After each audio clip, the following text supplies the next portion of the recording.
से आप क्या यहाँ क्यों आई हैं? जी सर, मैं यहाँ पर कार्रवाई के लिए आई हूँ। मेरा नाम अर्चना सिंह है। मैं डॉक्टर सर्वेश नियाला की पत्नी हूँ।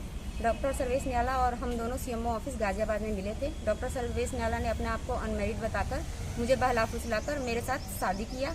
शादी के बाद हम दोनों बतौर पति पत्नी के तहत गाजियाबाद में रहने लगे। शादी के कुछ समय बाद मुझे पता चला कि ये पहले से भी शादीशुदा हैं और इनके बच्ची एक है, जिसका मैंने विद्रोह किया। विद्रोह करने के बाद इन्होंने बोला कि मैं अपनी पहली पत्नी को छोड़ चुका हूँ, मेरा उसके साथ कोई रिश्ता नहीं है, मैं आपके साथ रहना चाहता हूँ। और फिर इन्होंने अपना ट्रांसफ़र यहाँ बिजनौर में करा लिया। तब से फिर मैं इनके साथ रहने लगी। मैं भी वहाँ पर जॉब करती थी। इन्होंने बोला कि मेरे साथ ही रहना है, जिसके लिए मैंने रिज़ाइन भी करवाया।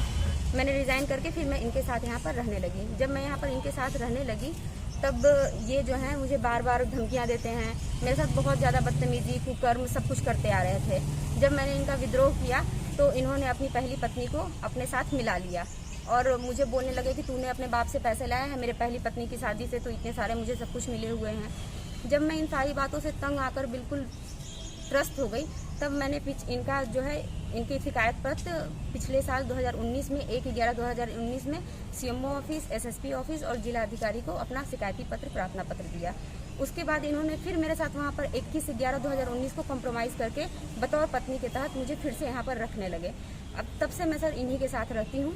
अब मुझे कुछ दिन पहले फिर से पता चला कि ये जो है बहुत सारी रंगलड़ियाँ कर रहे हैं अलग अलग लड़कियों के साथ, जिसका मैंने विद्रोह किया। जब मैंने इनका विद्रोह किया तो इन्होंने मेरे को जान से मारने की धमकी और बहुत सारा मुझे टॉर्चर किया और मुझे अभी अपने लाइफ से निकालना चाहते हैं।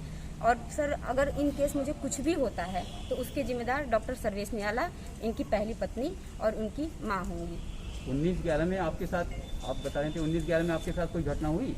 जी सर, इसके बाद जब मैं वहाँ पर से ये सब इनका मैंने रंग लिया, इनको साफ मैंने लड़की के साथ पकड़ लिया तो इन्होंने मेरे साथ मारपीट की। जब मारपीट की तो मैं अब कैंपस में डॉक्टर सील के घर पे गई, उन्होंने मुझे बचाया। जब उन्होंने मुझे बचाया तो इन्होंने उनके साथ भी मारपीट की, उनके घर में भी तोड़फोड़ की और उनके सारे बच्चों को, उनके परिवार को धमकी दी कि मेरे से जो भी कुछ होगा मैं बहुत सबको देख लूँगा, मेरा प्रशासन में ये है वो है, और उन लोगों को भी धमकी देकर ये आ गए, जिसका मैंने प्रार्थना पत्र यहाँ पर एसएचओ को नजीबाबाद में दे चुका है। लेकिन सर इतने दिन बीतने के बाद भी मेरे प्रार्थना पत्र के ऊपर कोई कार्रवाई नहीं हुई और आज मैं फिर से इसी कार्रवाई की ऊपर मांग करने के लिए फिर से आज मैं यहाँ पर उपस्थित हुई। प्रशासन से क्या मांग करना चाह रहे हैं? प्रशासन से ये मांग करना चाहती हूँ कि मेरे साथ इतना कुछ जो भी कुछ गलत हुआ है उसका सजा डॉक्टर सर्वेश नियाला को मिले।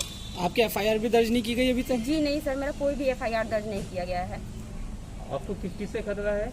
सर मुझे क्या कहता है, अभी भी मैं जब यहाँ पर आ रही थी तो डॉक्टर सर्वेश नियाला को ये बात पता चल गया कि मैं यहाँ पर आ रही हूँ। उन्होंने 3-4 बाइक पे लड़के भेजे और मेरे से मतलब बोले कि यहाँ से निकलनी नहीं चाहिए और उसका फ़ोन छीन लेना चाहिए। इन केस सर मुझे अगर कुछ भी होता है तो मेरी मौत की जिम्मेदार सिर्फ और सिर्फ डॉक्टर सर्वेश नियाला, इनकी बीवी और इनकी माँ होगी।